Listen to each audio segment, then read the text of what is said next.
something happen? Ah, Paimon, Traveler. It's good to see you. I'd welcome you like a proper host, but I'm a bit busy at the moment. Apologies.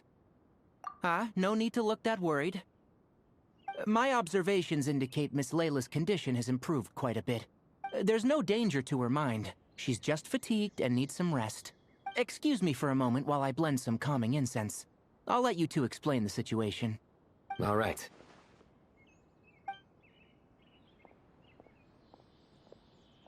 Zethos and a few members of the Temple of Silence rescued Layla, who was out in the desert trapped in a state of delirium. She had to be rescued? Oh, that sounds bad. That's all you're gonna say about it, Cyno? I mean, we don't want people jumping to conclusions. That's all I can say about it. The person involved is unable to explain what happened to her, so we're limited in what we know.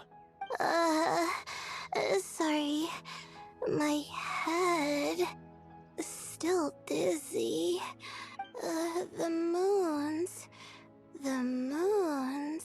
Exactly how many are there?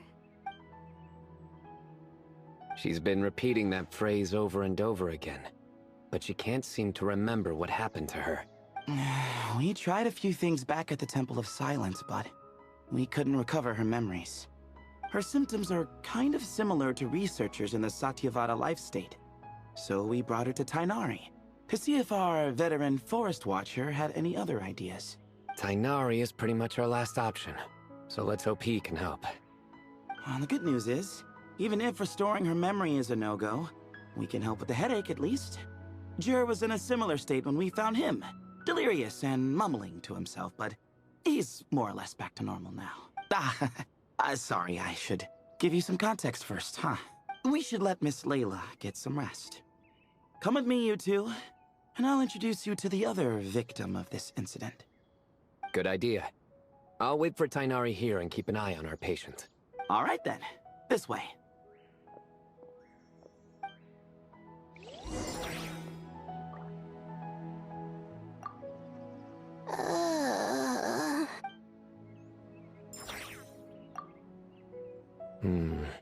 Something strange is going on.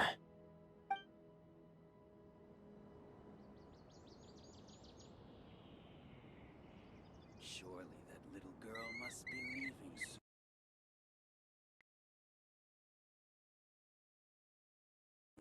Come on, we can do it.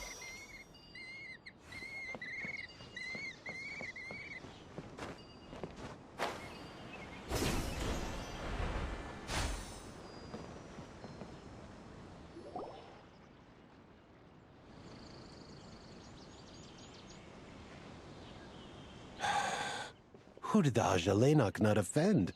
I just don't get it. Hey, Jer. Still musing about Aji Lenok nuts, huh?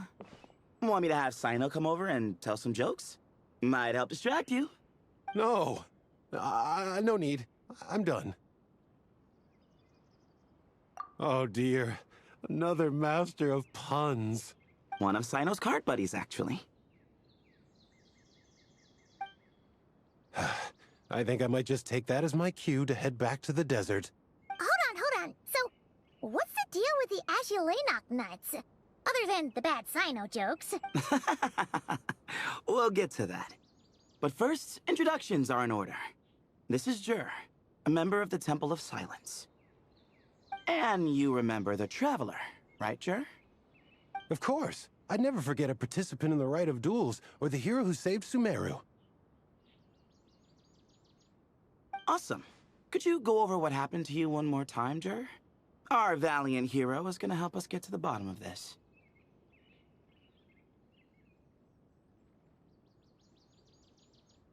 Might as well join since you're here, am I right? Just hear him out. You're gonna want to uncover this mystery once you do. I'd bet on it. Well, I was on an expedition in the desert not too long ago, when I got caught in some quicksand. Later, it became obvious it wasn't normal quicksand because instead of sinking to my death, I fell into an undiscovered ruin. In my panic, arms and legs flailing about, I suspect I touched some things I shouldn't have. Because in that brief moment, an enormous amount of information came surging into my mind. I would hesitate to even call it knowledge, because my brain had no capacity to process the information. To use an analogy, it would be like trying to stuff thousands of Agelenok nuts into a small water skin. Sorry again with the Agelenok nuts, I know. It's fine. We're getting to that part of the story anyway. True.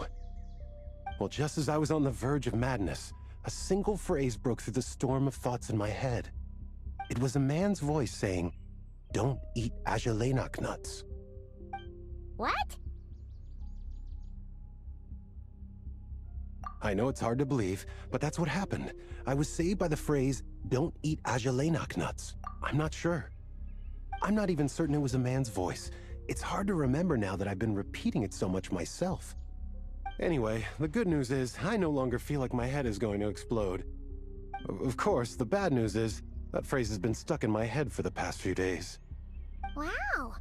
But doesn't it have the opposite effect? Like, the more you say don't eat it, the more you want to eat it? Yes, that's exactly right. Whoever the voice belongs to, I don't know what his deal is with those nuts. Well, the world's a big place. There's bound to be people who don't like sweet stuff. I suppose. Strangely enough, I'm starting to think the voice belonged not to a man, but a cat. A cat? How? That's the question, isn't it? What would a cat be doing in an abandoned ruin like that? Just as my mind was reaching its breaking point, I could have sworn I heard the sound of a cat guiding me to exit. But when I came to, all I saw was endless desert, and Sethos shaking me in a desperate attempt to wake me up. I'll admit, it was pretty terrifying seeing you like that. Staring off into space and mumbling about Agelenok nuts. You sure don't sound terrified. Sorry. It's not that I don't care. It's just kind of hard for rambling about Agelenok nuts to sound menacing. Now, what Layla was saying, on the other hand, that exactly. The unknown is what breeds fear. Agelenok nuts are familiar. But the moon suspended above us at night?